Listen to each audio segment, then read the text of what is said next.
every year on April 20th or 21st. Approximately 6 million people around the world celebrate their most important holidays, Ridvan. The celebration lasts for 12 days. The first day, the 9th day, and the 12th day of the festival are particularly significant. This group of people is known as Bahá'í, and their headquarters are located in Haifa, Israel. They also have branch institutions in many countries around the world. Bahá'í began as a sect of Shia Islam, but has moved so far away from that religion that it now is considered a separate religion altogether. Shia Muslims are a branch of Islam who follow a different interpretation of the faith than Sunni Muslims. They believe that leadership should have been passed down through the family of the Prophet Muhammad, specifically through his cousin and son-in-law Ali, which led to a distinct understanding of authority and religious practice. Currently, Shia Islam is the second largest branch of Islam, after Sunni Islam, and it's the state religion in Iran today. Bahá'í faith is comparatively new. In 1844, a merchant who called himself the Báb the Gate began preaching in Persia. He reinterpreted Shia Islam and said that God would soon send a new prophet in the manner of Moses, Christ, and Muhammad. He was called Baha'u'lláh, which means the glory of God.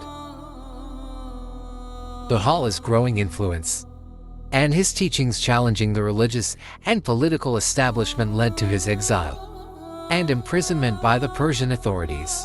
He was first sent to Baghdad, and later to Constantinople, Istanbul, Adrianople, and finally to the prison city of Akakar in the Ottoman Empire, now in present-day Israel. In 1863, while in the Garden of Ridvan in Baghdad, Baha'u'lláh declared his mission as a manifestation of God, a promised one of all religions, and the founder of a new religious dispensation.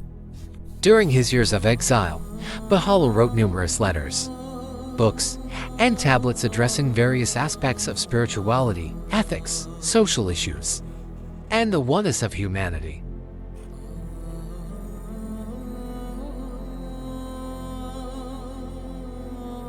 Baha'u'llah's exile ended in 1877, when he was allowed to move to a mansion in Baji, near Akka. He continued to receive visitors and write, while his teachings began to spread beyond the Middle East. He passed away on May 29, 1892, in Baji. His shrine in Baji is one of the holiest sites for Baha'is.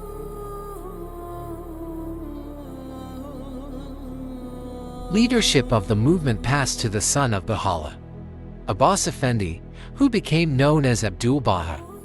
Abdul Baha carried on his father's program of writing. In 1908, the Turks freed him for the remaining years of his life. He traveled widely in Europe and North America, preaching the doctrines of Bahá'í and establishing Bahá'í assemblies in many nations. In 1920, the British conferred the Order of the British Empire on Abdul Baha because of his work for world peace. Upon Abdul Baha's death in 1921, leadership of the movement was passed to his grandson Shaghi Effendi, who continued the work of establishing local and national assemblies in many nations, until his death in 1957. At this point, Bahá'í came to be governed not by one of the descendants of Baha'u'lláh, but by a body elected from Baha'is all over the world. The several themes are central to Bahá'í. Bahá'í assumes that all of the religions of the world spring from one source, that there is a basic unity of all religious truth, and that all the prophets have a partial message from the one God. Bahá'í further maintains that religion must work in harmony with science and education to provide a peaceful world order. Bahá'í also believes in equal opportunity among races and between sexes. Others are the importance of spiritual and moral development, and the promotion of peace and justice. By emphasizing these themes, Bahá'í has attracted followers in many nations. The daily life of Baha'is is governed by many regulations. The Bahá'í is required to pray every day. In fact, The entire life of a Baha'i is supposed to be prayer. One's work, thoughts, and deeds are all to be done in the spirit of prayer. This is one of the most important aspects of Baha'i life. For Baha'is, monogamy is the rule of marriage. Baha'is may marry only after they have the consent of both sets of parents. Divorce is permitted for Baha'is, but only in extreme cases of incompatibility. Baha'i differs from many other religions in its manner of worship. They often don't have special houses of worship and clergies to conduct the worship in the communities.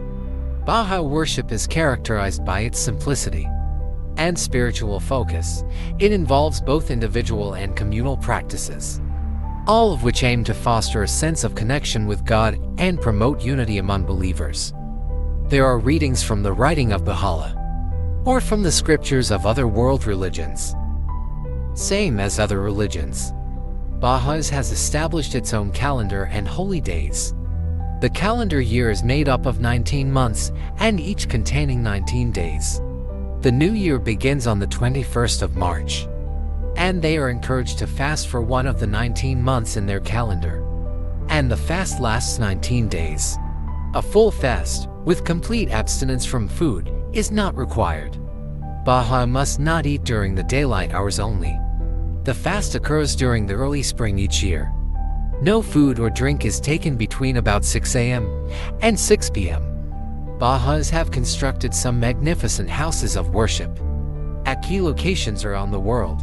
The houses are found in Israel, USA, Germany, India, Australia, Chile, Panama, Uganda, Cambodia, Samoa.